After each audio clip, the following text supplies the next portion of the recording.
Hi friends, ഞാൻ ജയശ്രീ. ഇന്ന് ഞാൻ നിങ്ങൾക്ക് വേണ്ടിയിട്ട് ചെയ്യുന്ന വീഡിയോ എന്ന് പറയുന്നത് ഒരു ഇൻഫോർമേറ്റീവ് ആയിട്ടുള്ളൊരു വീഡിയോ ആണ്. അത് എന്താ വെച്ചിട്ടുണ്ടെങ്കിൽ, നമ്മൾ തായ്ലൻഡിൽ പോകുമ്പോൾ എന്തൊക്കെയാണ് നമ്മൾ ചെയ്യേണ്ടത്, എന്തൊക്കെ മുൻകരുതലുകളാണ് എടുക്കേണ്ടത്, എന്തെല്ലാം കാര്യങ്ങളിൽ നമ്മൾ ശ്രദ്ധിക്കണം എന്നതിനെക്കുറിച്ചൊക്കെ ഡീറ്റെയിൽ ആയിട്ട് പറയാൻ വേണ്ടിയിട്ടാണ്. അപ്പോൾ ആദ്യം തന്നെ നമുക്ക് തായ്ലൻഡിൽ എങ്ങനെ പോകാം അത് നമുക്ക് ആദ്യം നോക്കാം. അത് നമുക്ക് മേക്ക് മൈ ട്രിപ്പ് അല്ലെങ്കിൽ ഗൂഗിളിലൊക്കെ നമുക്ക് ഏറ്റവും കുറഞ്ഞ ഫ്ലൈറ്റിൻ്റെ റേറ്റുള്ള ടിക്കറ്റ് നമുക്ക് ബുക്ക് ചെയ്യാനായിട്ട് സാധിക്കും. പിന്നെ നമ്മൾ പോകുമ്പോൾ എന്തൊക്കെയാണ് നമ്മുടെ കൈവശം കരുതേണ്ടത്, നമ്മൾ പോകുന്നതിന് മുമ്പായിട്ട് ഒരു 10,000 ബാത്ത്, അതായത് നമ്മുടെ ഒരു 25,000 താഴെ പൈസ നമ്മൾ എക്സ്ചേഞ്ച് ചെയ്ത് കയ്യിൽ പിടിക്കണം. പിന്നെ വേണ്ടത് നമുക്ക് ഹോട്ടൽ ബുക്കിംഗ് ആണ്. ഹോട്ടൽ ബുക്കിംഗ് മസ്റ്റാണ്, അല്ലെങ്കിൽ നമുക്ക് വിസ പ്രോസസ്സിംഗ് ഒന്നും ഓക്കെ ആവില്ല. പിന്നെ വിസ ഫോർമാറ്റ് ഉണ്ട്, ഒരു ഫോം ഉണ്ട്, അത് നമ്മൾ ഇവിടുന്ന് ഫില്ല് ചെയ്ത് കൊണ്ടുപോയാൽ നമുക്ക് എയർപോർട്ടിൽ ചെല്ലുമ്പോൾ ബുദ്ധിമുട്ടുണ്ടാവില്ല. സാധാരണയായിട്ട് നമുക്ക് മുൻപൊക്കെ വന്നിരുന്നത്, നമുക്ക് അവിടെ എയർപോർട്ടിൽ എത്തിയതിന് ശേഷം നമ്മൾ വിസ സ്റ്റാമ്പ് ചെയ്യുന്ന പ്രോസസ്സാണ് നടന്നുകൊണ്ടിരുന്നത്. പക്ഷെ ഇപ്പോൾ കുറച്ച് നാളായിട്ട് വിസയുടെ ഫോർമാലിറ്റീസ് ഇല്ല, ഫ്രീ ആണ് എല്ലാവർക്കും. ടൂറിസ്റ്റുകൾക്കെല്ലാം ഫ്രീ ആയിട്ടുള്ളൊരു വിസയാണ് ഇപ്പോൾ ഉള്ളത്. നമ്മൾ എയർ ഏഷ്യയിൽ ഫ്ലൈറ്റ് എടുക്കുകയാണെന്നുണ്ടെങ്കിൽ നമുക്ക് ഡയറക്റ്റ് ഫ്ലൈറ്റ് ആണ്. അത് നമുക്ക് ബാങ്കോക്കിലുള്ള ഡോൺ മോങ് എയർപോർട്ടിൽ പോയിട്ട് നമുക്ക് ഇറങ്ങാൻ സാധിക്കും. അല്ലെങ്കിൽ നമുക്ക് എയർ ഇന്ത്യ പോലുള്ള ഫ്ലൈറ്റ് ആണെങ്കിൽ കണക്ഷൻ ഫ്ലൈറ്റ് ആണ്, ലേ ഓവർ ഉണ്ടായിരിക്കും. പിന്നെ ടൈം ഓഫ് ട്രാവലിംഗ് കുറച്ച് കൂടുതലായിരിക്കും. പക്ഷെ അതിലുള്ളൊരു അഡ്വാൻറ്റേജ് എന്ന് പറയുന്നത്, നമുക്ക് അതിൽ 30 കിലോ വരെ നമുക്ക് ലഗേജസ് കൊണ്ടുപോകാൻ സാധിക്കും. പിന്നെ ഫുഡ് ഫ്രീ ആയിട്ട് കിട്ടുന്നുണ്ട്. നമ്മളുടെ എയർ ഏഷ്യ പോലെയുള്ള ഫ്ലൈറ്റ് ആണെങ്കിൽ 7 കിലോ ആണ് നമുക്ക് കൊണ്ടുപോകാൻ പറ്റുള്ളൂ. പിന്നെ അഡീഷണൽ വേണമെങ്കിൽ നമ്മൾ പേയ്മെൻറ്റ് അഡീഷണൽ കൊടുത്തിട്ട് നമ്മൾ കൊണ്ടുപോകേണ്ടതായിട്ട് വരും. നമ്മൾ എയർപോർട്ടിൽ ചെന്ന് ഇറങ്ങി കഴിഞ്ഞിട്ടുണ്ടെങ്കിൽ നമുക്ക് ട്രാൻസ്പോർട്ടേഷൻ, ഓരോ സ്ഥലങ്ങളിലേക്ക് പോകാനായിട്ട് ട്രാൻസ്പോർട്ടേഷൻ എന്തൊക്കെയാണെന്നുള്ളത് നമുക്ക് നോക്കാം. നമുക്ക് എയർപോർട്ടിൽ നിന്ന് നമുക്ക് മൊജിത്ത് എന്ന് പറഞ്ഞ സ്ഥലത്തേക്ക് നമുക്ക് ബസ് കിട്ടും. അവിടെ ചെന്ന് കഴിഞ്ഞിട്ടുണ്ടെങ്കിൽ നമുക്ക് പട്ടായ, അങ്ങനെ ഒരുപാട് സ്ഥലങ്ങളിലേക്കുള്ള ബസ് ബുക്ക് ചെയ്ത് നമുക്ക് പോകാനായിട്ട് സാധിക്കും. അല്ലെങ്കിൽ പിന്നെ ഒരാൾ 2 ആളൊക്കെ ഉള്ളൂന്നുണ്ടെങ്കിൽ നമുക്ക് ഈ ബസ്സാണ് ഏറ്റവും നല്ലത്. പൈസ കുറച്ച് എക്കണോമി ആയിട്ട് നമുക്ക് ട്രാവൽ ചെയ്യാം. അല്ലെങ്കിൽ പിന്നെ ഫാമിലിയൊക്കെ ആയിട്ട് പോവുകയാണെന്നുണ്ടെങ്കിൽ നമ്മളൊരു ടാക്സി എടുത്തു കഴിഞ്ഞിട്ടുണ്ടെങ്കിൽ നമുക്ക് ടൈം അധികം വേസ്റ്റ് ആവാതെ നമുക്ക് ഡെസ്റ്റിനേഷനിൽ എത്താനായിട്ട് സാധിക്കും. വേറെ നമുക്ക് വരുന്ന ട്രാൻസ്പോർട്ടേഷൻ എന്ന് പറയുന്നത് മെട്രോ ഉണ്ട് നമുക്കവിടെ. പിന്നെ ടുക്, നമ്മളിവിടുത്തെ ഓട്ടോറിക്ഷ ഉണ്ടല്ലോ, അതുപോലെയുള്ള ഒരു സംഭവമാണ് അവിടുത്തെ ടുക്. വളരെ നിസ്സാരം, ഒരു 10 ബാത്ത് 20 ബാത്തൊക്കെ കൊടുത്തു കഴിഞ്ഞിട്ടുണ്ടെങ്കിൽ നമുക്ക് അത്യാവശ്യം ഏരിയ നമുക്ക് അതിൽ ട്രാവൽ ചെയ്യാൻ പറ്റും. അതിലൊരു 5-10 പേരൊക്കെ കയറാൻ സാധിക്കും. ഇങ്ങനെ ഓപ്പൺ ആയിട്ടാണ്, ബാക്ക് ഭാഗമൊക്കെ ഓപ്പൺ ആയിട്ടാണ്. അതിലിങ്ങനെ കയറിയിരുന്ന് നമുക്ക് അത്യാവശ്യം കാഴ്ചകളൊക്കെ കണ്ട് നമുക്ക് അങ്ങനെ പോകാം. തായ്ലൻഡിലെ മെയിൻ അട്രാക്ഷൻസ് എന്തൊക്കെയാണെന്ന് നമുക്ക് നോക്കാം. തായ്ലൻഡിൽ എന്ന് പറഞ്ഞിട്ടുണ്ടെങ്കിൽ ഒരു വലിയ രാജ്യമാണ്. അവിടെ നമുക്ക് ഒരുപാട് കാഴ്ചകൾ കാണാനായിട്ടുണ്ട്. അപ്പം നമ്മളുടെ ടൈം പീരീഡ്, നമ്മൾ എന്തൊക്കെയാണ് കാണേണ്ടതെന്നുള്ള ഒരു ഐറ്റിനറി ആദ്യം തന്നെ നമ്മൾ റെഡിയാക്കിയതിന് ശേഷം വേണം തായ്ലൻഡിലേക്ക് യാത്ര തിരിക്കാനായിട്ട്. അപ്പോൾ നമുക്ക് ഓരോ ദിവസം എവിടെയൊക്കെ എന്തൊക്കെ കാണണം എന്നുള്ള കറക്റ്റ് ഒരു ഐഡിയ ഉണ്ടെന്നുണ്ടെങ്കിൽ അത് നമ്മളുടെ യാത്രയിൽ വലിയ ഗുണം ചെയ്യും.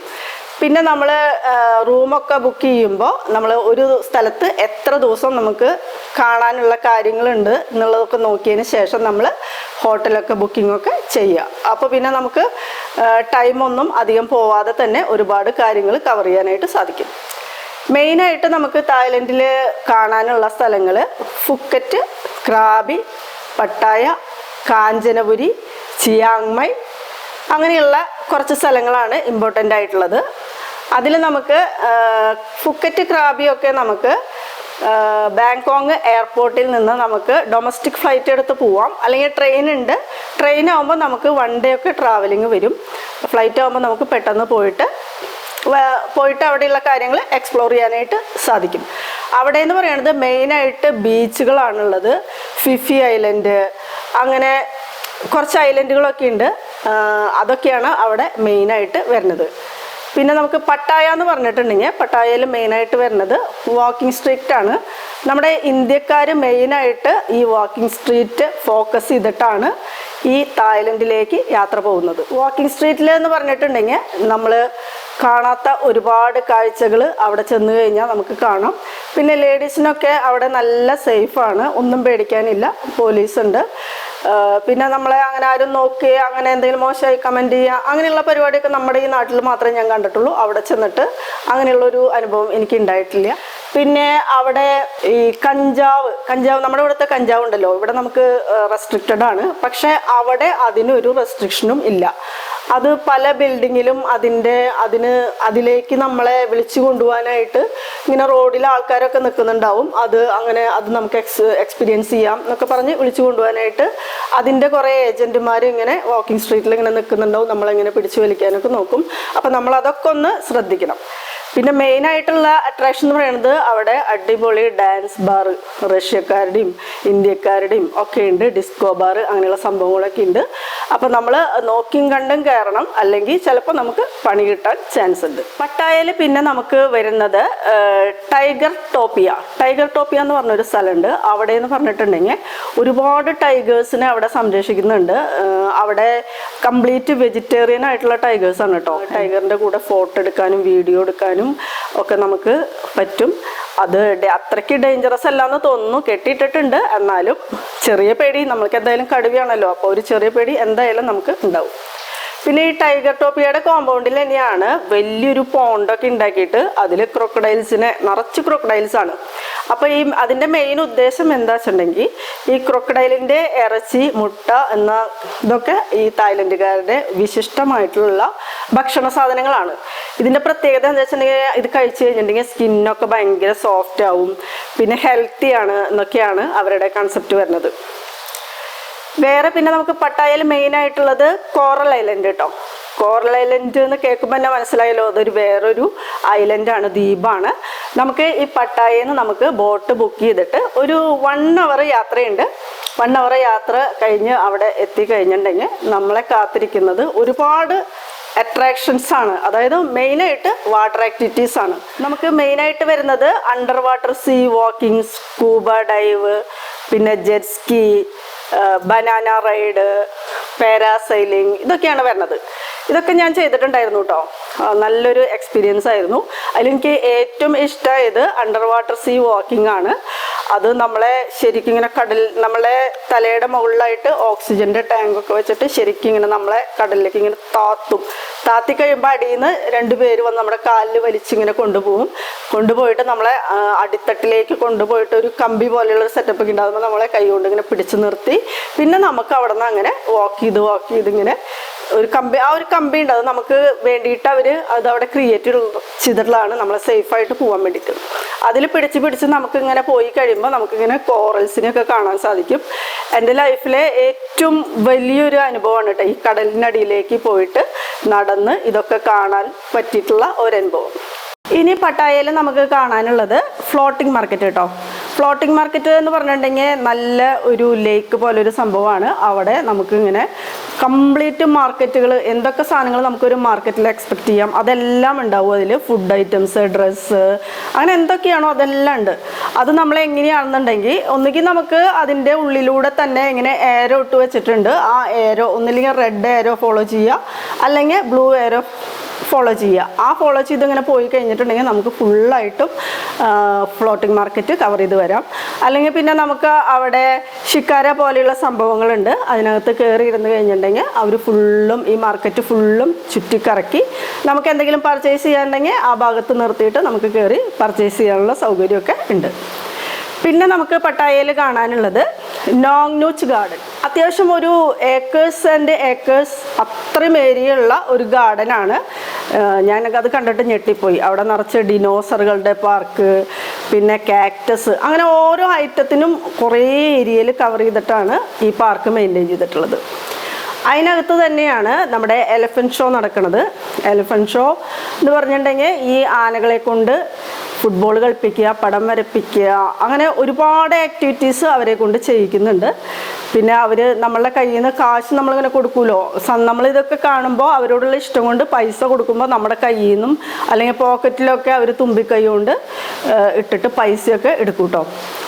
അത് ഒരു നല്ല എക്സ്പീരിയൻസ് ആയിരുന്നു. ഞാൻ അങ്ങനെയൊന്നും ഇതുവരെ ഞാൻ കണ്ടിട്ടില്ല. അവിടെ ചെന്നിട്ട് അത് കാണാൻ സാധിച്ചു. നമ്മുടെ തായ്ലൻഡുകാർ വിശ്വസിക്കുന്നത് ബുദ്ധിസത്തിലാണ് കേട്ടോ. അവിടെ മെയിനായിട്ട് വരുന്നതൊക്കെ ബുദ്ധൻ്റെ ടെമ്പിൾസ് ആണ്. അതിൽ പ്രധാനപ്പെട്ട ഒന്നാണ് സാങ്ച്വറി ഓഫ് ട്രൂത്ത്. അത് ഇപ്പോഴും അതിൻ്റെ വർക്ക് നടന്നുകൊണ്ടിരിക്കുകയാണ്. കടൽ തീരത്താണ് അത് ഉള്ളത്. അതിൻ്റെ വർക്കുകളൊക്കെ നടന്നുകൊണ്ടിരിക്കുകയാണ്. പിന്നെ അതിൻ്റെ ചുമരിലൊക്കെ എഴുതി വെച്ചിട്ടുള്ള കാര്യങ്ങളൊക്കെ അതിൻ്റെ ഫുൾ ഹിസ്റ്ററിയാണ് അതിൽ എഴുതി വെച്ചിട്ടുള്ളത്.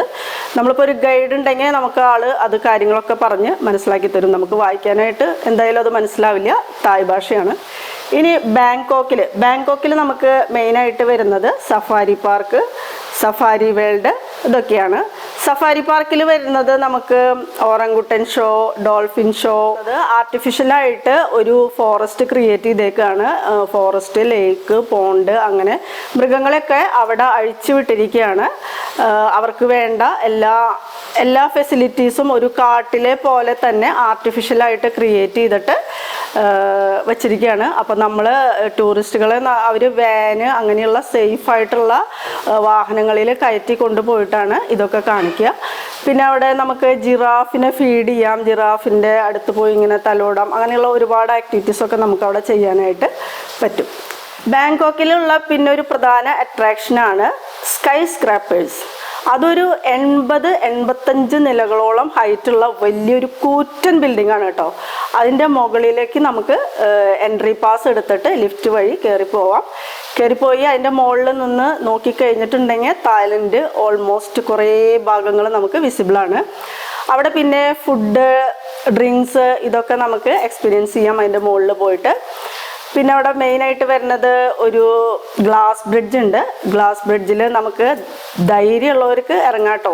എന്താ വെച്ചിട്ടുണ്ടെങ്കിൽ നമ്മൾ ഈ ഗ്ലാസ്സിൽ നോക്കുമ്പോൾ, താഴേക്ക് നോക്കുമ്പോൾ നമുക്ക് നല്ലൊരു പേടി തോന്നും. അത് കാരണം അത്യാവശ്യം നല്ല ധൈര്യമുള്ളവർ മാത്രം ഇറങ്ങുക, അല്ലാത്തവർ വെറുതെ നോക്കി കണ്ടിട്ട് പോവുക. ബാങ്കോക്കിലുള്ള പിന്നെ പ്രധാനപ്പെട്ട ഒരു സ്ഥലമാണ് മെക്ലോങ് റെയിൽവേ സ്റ്റേഷൻ കേട്ടോ. അവിടുത്തെ പ്രത്യേകത എന്താ വെച്ചിട്ടുണ്ടെങ്കിൽ അത് ട്രെയിൻ മാർക്കറ്റ് എന്നും കൂടി പറയും. ട്രെയിൻ കടന്നു വരുമ്പോൾ ഈ മാർക്കറ്റൊക്കെ പെട്ടെന്ന് ഇങ്ങനെ മാറി പോയിട്ട് ആൾക്കാർ പെട്ടെന്ന് അതിങ്ങനെ മാറ്റും. ട്രെയിൻ കടന്നു പോവും. ട്രെയിൻ കടന്നു പോയി കഴിഞ്ഞാൽ പെട്ടെന്ന് അത് പഴയ പോലെ തന്നെ എല്ലാം മാർക്കറ്റ് പോലെ തന്നെയായി. അതിലൂടെ ആൾക്കാർ നടക്കലും കാര്യങ്ങളും ഒക്കെ. അത് നമ്മൾ ഇവിടെയൊന്നും കാണാത്ത ഒരു കാഴ്ചയാണ് കേട്ടോ. പിന്നെ കാഞ്ചനപുരിയിലെ മെയിൻ അട്രാക്ഷൻ എന്ന് പറയുന്നത് death railway station. Death railway station എന്തുകൊണ്ടാണ് അതിന് പേര് വരാൻ കാരണം എന്ന് വെച്ചിട്ടുണ്ടെങ്കിൽ, നമ്മുടെ ഈ ബാങ്കോക്കിൽ നിന്ന്, തായ്ലൻഡിൽ നിന്ന് ബർമയിലേക്കുള്ള യുദ്ധത്തിന് വേണ്ടി, 2ാം ലോക മഹായുദ്ധ കാലത്ത് യുദ്ധത്തിന് വേണ്ടിയുള്ള സാധനങ്ങൾ കൊണ്ടുപോകാൻ വേണ്ടിയിട്ട് ഉണ്ടാക്കിയിട്ടുള്ള ഒരു റെയിൽവേ പാത്താണ്. 2.5 ലക്ഷം ആൾക്കാർ, സിവിലിയൻസ് ആയിട്ടുള്ള ആൾക്കാരെ കൊണ്ടാണ് ഈ ജോലികൾ നിർബന്ധിതമായിട്ട് ചെയ്യിച്ചിട്ടുള്ളത്. അതിലൊരു 90,000 പേരെങ്കിലും ആക്സിഡൻ്റലായിട്ടും ഭക്ഷണം കിട്ടാതെയും വെള്ളം കിട്ടാതെയും ഒക്കെ മരിച്ചു.